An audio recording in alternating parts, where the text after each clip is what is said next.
Influencers and brands are taking advantage of your insecurities.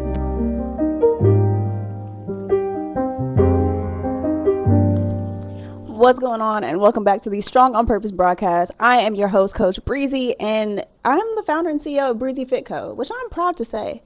I love my community, and we've built the Strong on Purpose community where we just help you stay accountable to everything that you said you wanted to do. So all of the fitness goals you said you wanted to accomplish, all the nutrition goals, all the habit tracking, we help you do that. And if you're looking for coaching, make sure that you click the link in the description, book a strategy call with me, and let's see if we're a good fit. Influencers and brands are taking advantage of your insecurities. They are targeting you with these fat loss treatments and these simple fixes, and all of these things are just scams to help you buy these cheap products, as it seems cheap, but when hundreds of people are buying them, they're making a lot of money off of you, and they are literally making bank off of your insecurity. So let's talk about it. 5 common fitness myths that are just trending right now. The first one is going to be waist trainers. Waist trainers are not doing a damn thing for you. Let it go,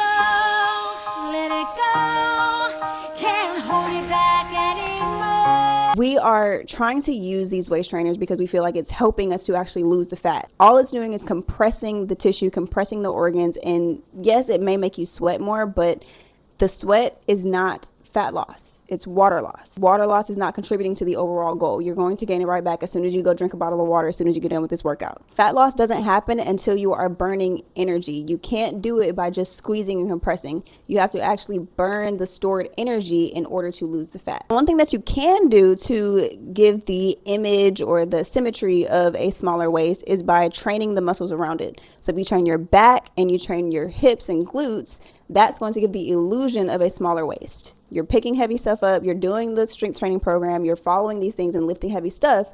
That's going to burn fat overall. That's going to give that illusion of that slim waist. The next myth that I keep hearing about is chest workouts can lift the girls. When you look at the anatomy of the body, if you have saggy boobs, that is tissue. That is not muscle. When you do chest workouts, all you're doing is building up the pectoral muscle, which is the muscle. So it may be a little bit more perky up top, but if you have saggy boobs, that tissue is still going to be hanging off.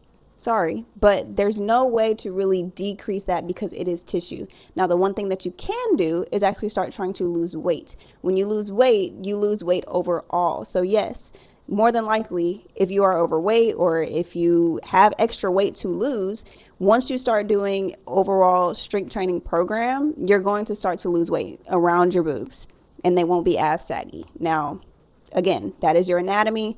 If you have saggy boobs, just thank God for it. You got titties. Some people just don't have them at all. Okay. You also have to think about it too. If just doing chest workouts and chest movements actually made your boobs look better, every power lifter would just have some bomb ass boobs. All you see is pecs. They are toned, they are defined in the pectoral area, but it does not help with saggy boobs.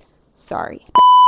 We interrupt this program for an important news announcement. This episode is powered by Sweathouz. Sweathouz is my go-to recovery. I love them down. I love them to death. It is the optimal example of self-care. They have the sauna with the infrared lights, which helps with inflammation. They have the cold plunge, which also helps with inflammation, but it helps with brain health. It helps with just alertness overall. And then they have the vitamin C shower. The vitamin C shower is replenishing you. It's pouring back into you. It is soothing the soul. Okay.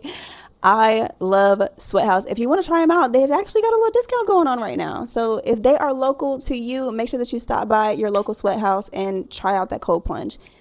Get in the cold plunge, okay? Because some of y'all, hold on, let me lock in right here. Lock in. Some of y'all are going to Sweathouz and you're not getting in the cold plunge.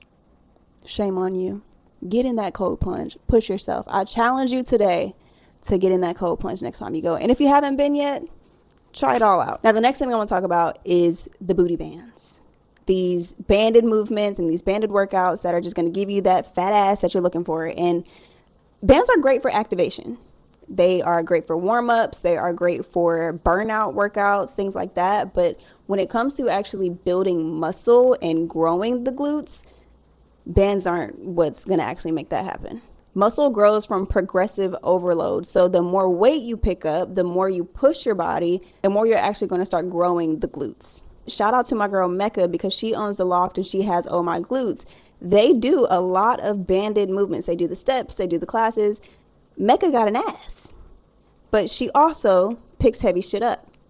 Don't miss that. When you look at her content, yes, she's doing the Pilates, yes, she's doing the steps, she's doing the cardio, but she's also lifting heavy. She's not afraid to go pick some heavy shit up. This is not the only thing she's doing to get this body. So if you're thinking that by using these bands that you're just doing hypertrophy and you're pushing your muscle, you're actually just conditioning your muscles, which, don't get me wrong, is not a bad thing. You do need to have muscle endurance, but if you want to grow your glutes, you need to use progressive overload and actually go pick some heavy stuff up. The next one that I want to talk about are hip dips. There's so many videos about getting rid of your hip dips and do these exercises to get rid of those hip dips. First of all, they actually look good. So I don't know why you want to get rid of them anyway, because they look good. But when you actually look at the anatomy of the body, you look at the glute med and you look at the glute max, they're going in two different directions. So there's a natural gap that is going to happen there anyway. So when you're doing these exercises that they're saying are going to eliminate your hip dip, all you're doing is building the muscles around it. Now, these exercises are not wrong. You still should be doing the cable kickbacks and the glute bridges and all of these movements, because you do want to build these muscles. And you will get more defined with that, but it's not going to get rid of that hip dip. It's not a thing. Just embrace it. Just like those saggy titties, embrace the hip dips. Now, the last one that we're going to talk about is spot reduction. There's so many things out there, so many viral videos saying, do this workout to lose your waist and do this workout to lose the fat behind your arms. Fat reduction for spot specific areas is not a thing. When you burn muscle, you're using stored energy overall. You build muscle in specific areas so you can grow muscles in certain areas, but that's not spot reduction. So for example, I keep seeing a lot of just 500 crunches. I'm going to do 100 push-ups. I'm going to do 500 crunches. You are conditioning these muscles. You are not actually reducing the fat in the core area and in the chest area. All you're doing is conditioning and fatiguing the muscle. What you want to do is follow an overall total body strength training program that is going to reduce fat overall and build muscle overall in those areas that you're looking for. But fat reduction in specific areas. So if you're sitting here doing 100 tricep presses because you don't like the fat behind your arms, sorry, not sorry, that's not what's going to get you there. So I say all this to say, don't believe everything you see on social media. Just because you see a girl with a slim stomach and a fat ass and she says, oh, drink this tea to get like me. Am I a rapper? No? Okay.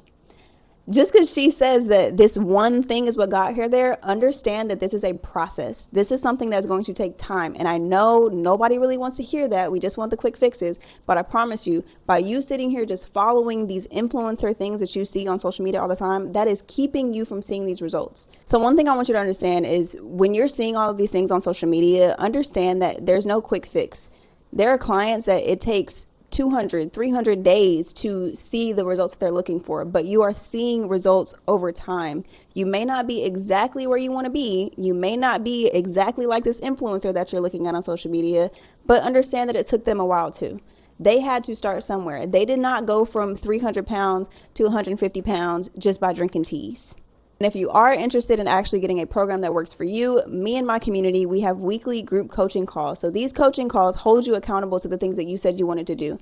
Are you looking to actually lose fat? Are you looking to build better habits? Are you looking to just have more support on your fitness journey? That's exactly what this community is going to do. So make sure that you click the link in the description and join us for our next coaching call. If this was helpful, make sure that you like, comment, and subscribe. Follow me on all social media platforms at Breezy Fit Co. And I'll see you in the next video. Okay, bye.